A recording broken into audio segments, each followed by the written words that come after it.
the youth need to fight for positions in political parties to take substantive positions of leadership within the political party, so that you can have a kickstart from there to understand, to feel what it means to be into active politics. But bottom line, don't set aside money that we, the older generation, is not looking after you. We will not look after you as far as that is concerned. You must fight for your own space.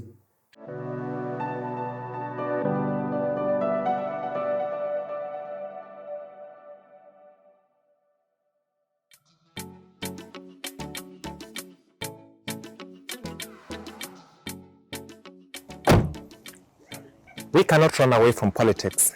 It's in our homes, amongst our friends, but also governments are also formed as a result of politics. We joined Kenyan politician Nyagah at his Mbere home to discuss more about the role of youth in today's politics and that of the future.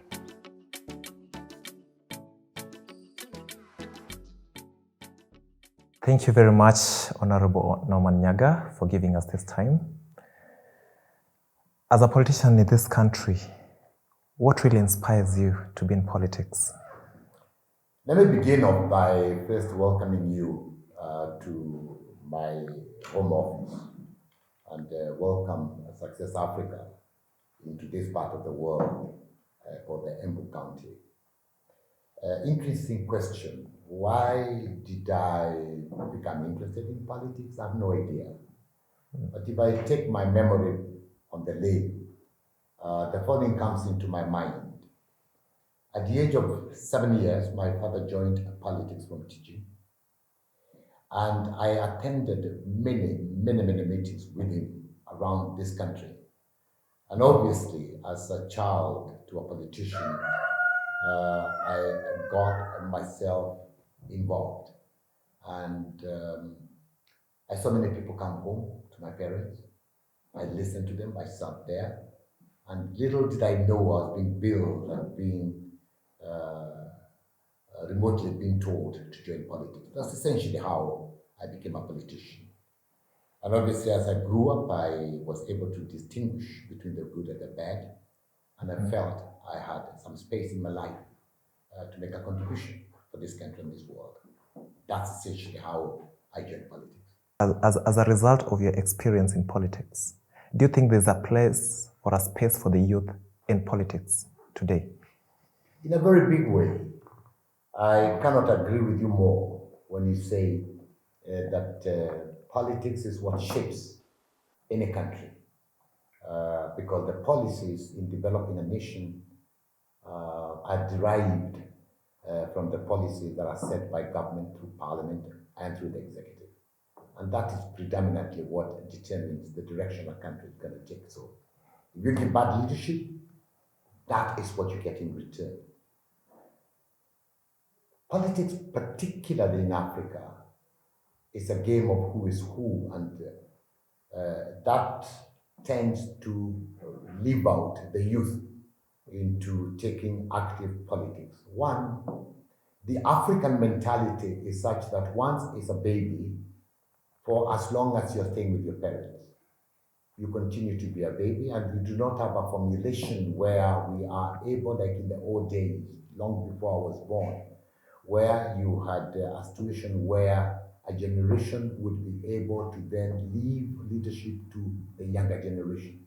The Africans have stuck to it. African politics began in a very interesting manner, where the people who took over the leadership in Africa are those ones that were born in the 20s and before 20s. And those are the ones that fought for the liberation of the African continent to become independent. And therefore, you find whichever country you mention, the leadership was very old people. And then it went on and got other people who got interested into politics and took over politics. I, for instance, went into politics at the age of 19, but I did not take an elected position until I was 43. I still considered myself a youthful person. And if you remember, we had a name that we were nicknamed in Kenya as to who we were. And obviously, the roles that we played were very vital, because one We were energetic. We had a vision for this country. We had young families, and we wanted to create our own destiny as to where this country was going to take us to. Part of the reason in an African context that makes it very difficult for the youth to take over leadership is because, one, the African politics is a very expensive exercise, and therefore the youth do not have the money, and therefore they are not able to take over that leadership because they're not able to do many things. It's an expensive exercise. You need vehicles to run around, you need publicity material, you need to do all sorts of things that pertain to being an electioneering process, and therefore that tends to keep away the youth. However, a time comes when there is no choice. If you look at the corporate division anywhere in the world, the leadership, including yours, you have very youthful leadership. And this inevitably is going to go down even in the politics. And in the last 15 years, I've seen a lot of changes in Kenya where we are having very useful leaders coming into positions of authority. The biggest problem with the youth is one, in my opinion, get rich quick mentality. And therefore, the few that come into leadership, the first thing they want to do is when they're in leadership, they want to be corrupt and therefore make money to catch up with those who are older, who have made money over the years. And if that mentality were to end, this country, Africa in general, would be very good. We have many examples of good youthful leadership. Let's not even go too far. The biggest economy in the world, the US. Look at the kind of level of people that they have brought in. They brought in people like Clinton was not a very old man. Obama was a fairly youngish man. Look at the president of big economy like France. They're very, very young people. That inevitably is the direction that this country is going to go to. Even in this own country where we are talking about, our own president, when he took over, he was a very young man.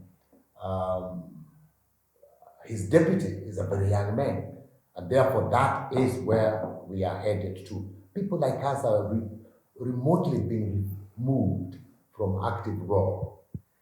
Hence, in the developed nations, they have a house called the Senate.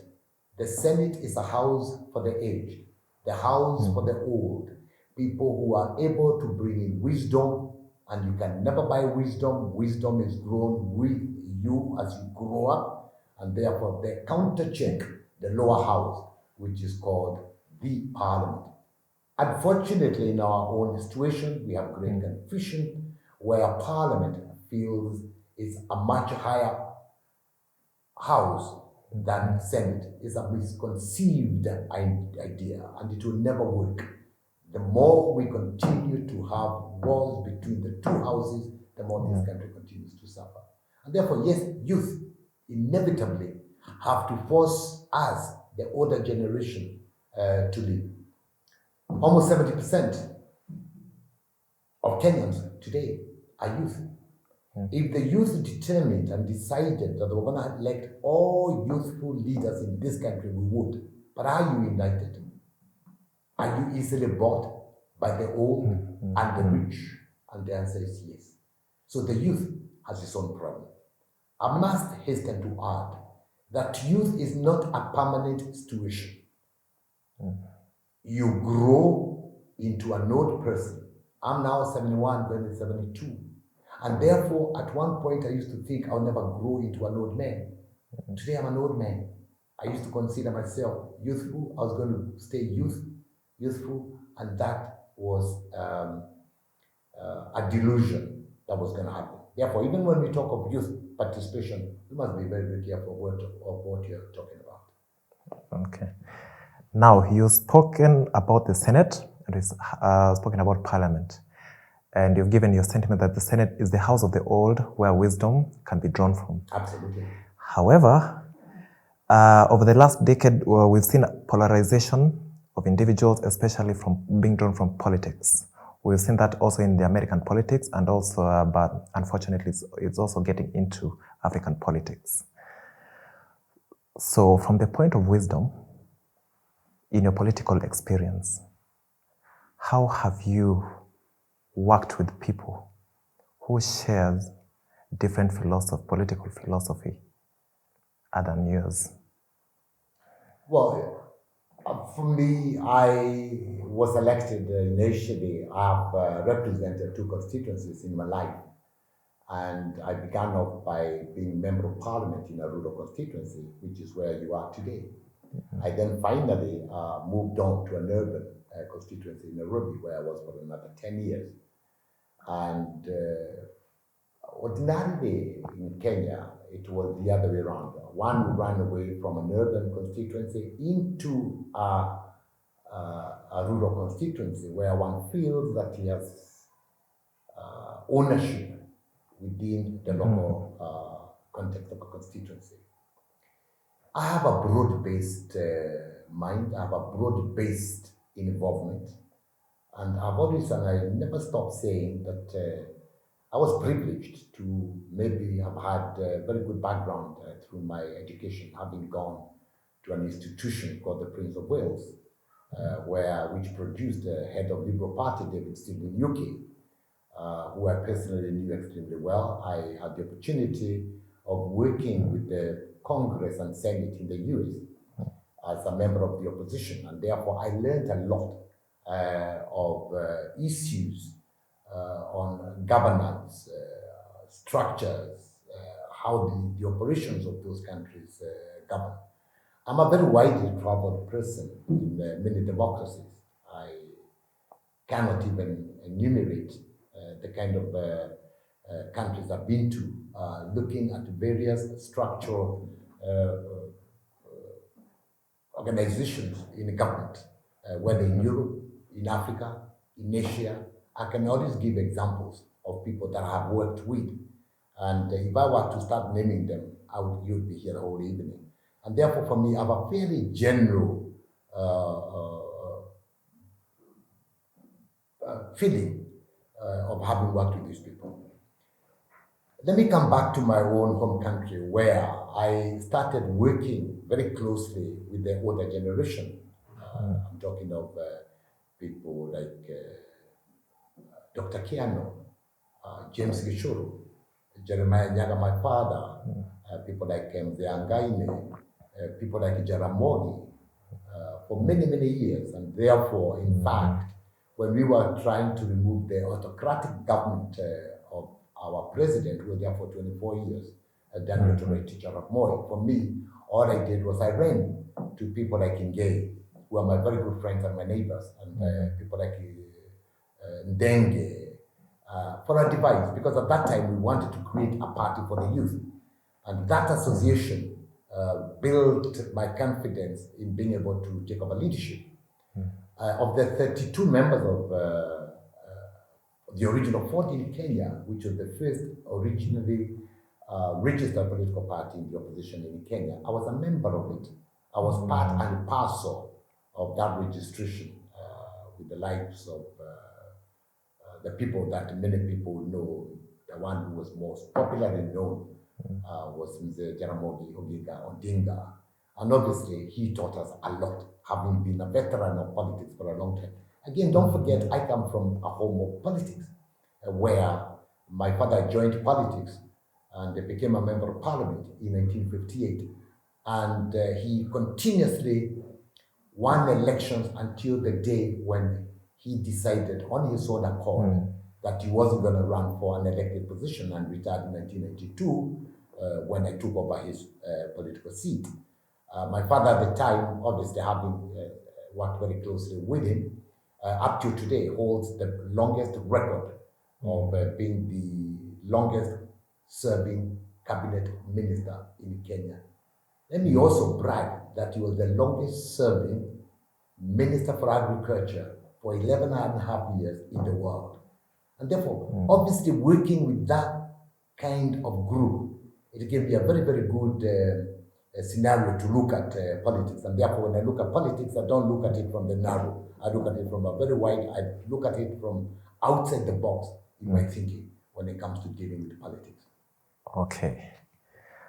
You have spoken about seeking advice, especially from different factions, especially when you're trying to remove the autocratic government that was there then.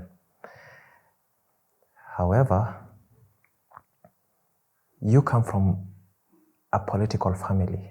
Your father being one of the pioneering politicians in this country. As a young man, what advice do you think you would have really wanted him to tell you as a young man who now is venturing into politics?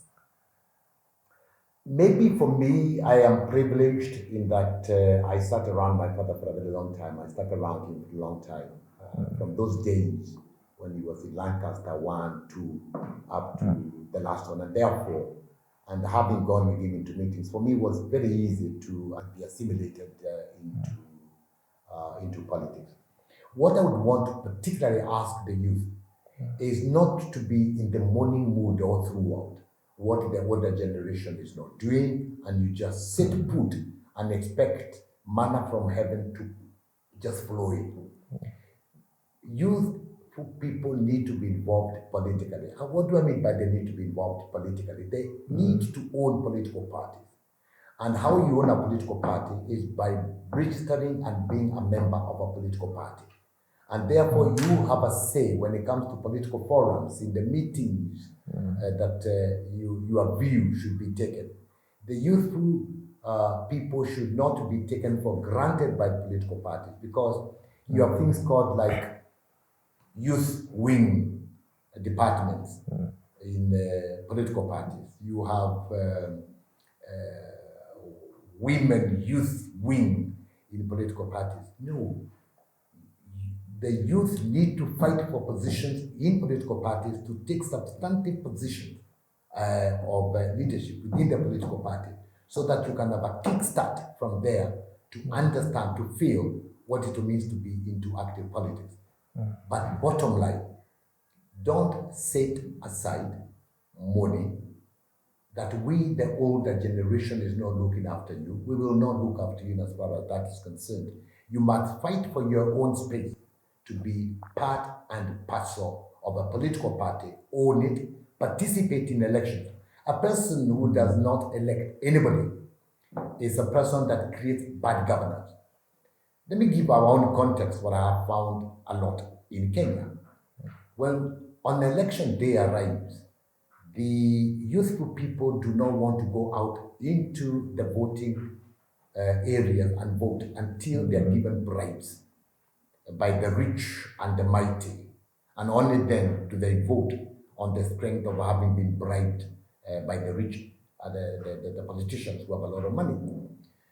You don't have to wait to be given money to go and vote.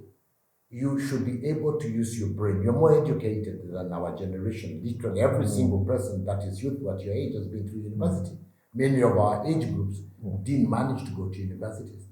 Now, how was it before? The people who governed Africa were people who had never seen the doors of university, and yet they gave us a foundation, a creation that has built our nations into what they are. We have this advantage. You are educated, you have the strength, the ability, that energy to be able to participate. Go to political forums, listen, criticize what you think. You have the media is very free in Kenya. We should be able to see more and more youthful people participating in those debates and telling us what they want as a country. Make yourselves felt by the older generation, because you might be a lost generation. Okay. In your political life, you have something unique, which is you and your elder brother were both in elective politics, but you subscribe to different political ideologies. However, through all that time, you maintained your relationship as brothers. You never had the divisions, the polarization, division, and the hate that comes with politics. And I think that's a very important lesson to the youth who are venturing into politics today. So how did you really achieve that? I must say, maybe we were very good students as the children of Jeremiah and Nyagah. Maybe we were privileged to be good children in that uh, from the very early, from the onset, those that opposed my father would spend a lot of time with his opponents asking them various questions. Like, for instance, if we met in bars, what is it that you're going to tell my father tomorrow? Are you going to insult him? Are you going to be soft on him? Or are you going to wear gloves? Or you're going to be bare knuckles? And would have this relationship and would always say, as long as we are sitting with you and socializing, we are very good friends. But tomorrow, when you get onto the platform, it's business as usual. Therefore, for me, I have learned that politics is not the end to everything. One, a family is much greater than anybody. And I'll give an example why I say what I've just said. For a long time, I was 10 years in the opposition, and we were very critical of the then government of President Daniel Torretich. And we fought him very hard, and we hit him below the belt. And many people suffered in different ways. For me, how did I suffer in a police cell? I lost my 16 teeth because of being very, very critical. And as I grew older, I then began to know how to criticize the government in a different manner rather than hitting below the belt. Now, the government of Moi tried for a very long time to get me to join the government by resigning my position and being elected on then a committee ticket. And for me, I will not hear in one of that. He would send my parents, he would send his friends, my friends, to come and get me by luring me to become a cabinet minister at that very early age, which is very attractive as a young man. 40s, you're going to become a cabinet minister? It was good. But because of the things that I personally believed in, that the then government that my father participated in and that participated in for years was not resonating well with the people of Kenya. For me, there were very many gaps that needed to have been undertaken by government for me to have felt that this government was doing anything useful, particularly on again, on youth. There was very little participation by youthful people. I was among those. The economy was dwindling. I was a businessman from a very early age. I represented the biggest pharmaceutical company in the world, then called Mark Sharp and Dome, before Smith, Climb, and Beecham came together. And therefore, I had a touch of doing some very great business, and we suffered a great deal in terms of being licensed because we're in the opposition, we don't get licenses. And therefore, those giant companies would then operate in a situation where they would give us their medicines on consignment. If you understand what that means. By consignment, is they give you a shipment, you keep it, you pay it here locally, and then they build factories here. And that's how would be the government. Now, having said that, they tried very much to create a division in my family. They were not sure, the then government, whether my father had influenced me to go into the opposition. My father suffered a great deal for me being in the opposition and being a very, very critical mouth in the opposition. I went on to rise to become chief opposition whip at the time, long before I became chief government whip. And therefore, when they went into a dead end, they then, one day, the president came to Embu, called my brother, my father, and his team of ministers, and they decided, since we sent you to Norman to go and make a decision to move from the opposition to government, and he has refused, I want you, Joe Nyagah, my brother, Norman's brother, to go and oppose him, for me to be able to do the things that the government had done evil to you. And Joe accepted, he bought it. For one whole year, my brother Joe and I fought, not literally, but fought within the constituency. He got supported financially by government. Boy gave him a lot of money, vehicles, cash. But, we hung there until it started creating a division in the home where my father would write letters to us, telling us that would be the first two boys of the family that would make his life shorter in this world. And I made a decision, and I said, politics is not bigger than a family. And I called a meeting where my chairman, who then went on to become president of the Republic of Kenya, Mwai Kibaki, agreed to call a meeting. And I said I wasn't going to participate in an election in a rural area to defend my constituency. I was going to move on to another one in Nairobi. And that is how we managed to beat this ugly thing of siblings fighting. However, we made it a rule even then, after my brother Joe became a member of parliament and I became a member of parliament in Nairobi, we made it a rule, never, ever, ever discuss politics at home, because we would be at loggerheads. We did not see politics from the same angle. Joe was a member of government, a political party that formed government. I was a member of a political that formed opposition, and we were able to steer away, clear from those dirty waters by not discussing it at home. And we became very good friends.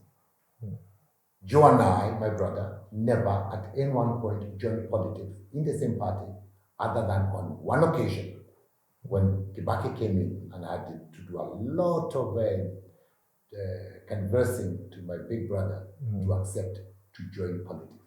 Politics is dirty. My own brother was governor of Central Bank, Nyagah. He lost a job when we took over power because of the pressures that were there then from within the then government, that he had participated fully with the previous regime that we were fighting. And at the age of 47, they made him resign, and he resigned. Never been employed again. So yes, one had to do very good chess game so that you do not fight. And we steered clear of politics, and we remained very good friends. So it's something that was foreign, we never discussed it. Let me hasten to add, when my father died and when my mother died at different times, I made it very, very clear, and we had the top leadership of this country attending their funerals, that there wasn't going to be any politics whatsoever to be discussed in my parents' funeral programs. And to the extent I threatened, irrespective of who you are, if you introduce politics, I would draw away the microphone from you. And therefore I say that to me, keep away politics from home. It kills, divides people. And we are still very united. Even as we said today, we are all in different camps politically, but we don't discuss it. Any advice you have for the youth today in regards to politics? Even before I answer that question, I've been very heavily involved in the youth movement. I'm a member of the scouting movement, and I support very many youth in the scouting movement. Gives you a good foundation in building youthful people who then grow into mature people. I support very many schools in the youth movement. I have been very heavily involved in what is called the 4-H, which is a creation of the American government in teaching the youth to accept things like agriculture, not as a hobby, but as a profession. And we started one in Kenya. I was an advisor. I sat in the board advising on the youth. And I'll give you one example that we did. We sent Jomo, Uhuru's son, and another youthful person, and the current CAS of agriculture, and Nyagah. We sent them to Ethiopia to attend a meeting called by AU to discuss policies on agriculture. And when they got there, this is what they told the meeting. As we look at the panel that is before us, we don't see anybody who is youthful like us, and there is something wrong. We are the youth of this country. We are the people who are used by our parents to do farming. Until you change your mindset about participation by the youth, agriculture will never take off in Africa. And what happened soon after that? The organizers of the meeting, AU and United Nations, they went and dropped the people who had organized that meeting, and they put the youthful people into those. Therefore, we were able to get young people into those meetings. Anne has gone on, Nyagah, to become now our CAS in agriculture. It has transformed from 4-H into 4K Club, which is going to be replicated in all schools in Kenya to begin teaching agriculture to the youth so that they grow knowing agriculture is not a hobby. It is a must. It's a profession where we can all grow into and build a useful agricultural nation. To the youth, as I've said before, this world lies in your hands. You are everything. If you look at innovations, it is the youth. If you look at the chief executives today in big corporate bodies, they're very youthful people. If you look at the MCA, they're very youthful people in this country. If you look at the current crop of members of parliament and senate, they are very youthful. Do not look back. Do an organization like what we have, the affirmative action for women. Do affirmative action. Create deliberate affirmative action for youth so that your presence is felt at every single moment. So as the leadership of any African nation goes to sleep, it will sleep with the mind, knowing in mind in their dreams what they have heard from the youthful people. And fortunately, if you continue to fight for your space, you then will be able to participate effectively in elected position and shape what each country would require. And then we end up by giving a Latin quotation derived from all what I have said. The Latinos say, the Italians say, voxi populi voxi Dei. The voice of the people, and the voice of the people in this case is the youth. If you keep on talking all the time, it's the voice of God, and you will definitely transcend to where you want to reach. May God bless you and keep you well. Thanks for your interview. Honorable Nyagah, thank you very much for your time. It's been a pleasure. Thank you.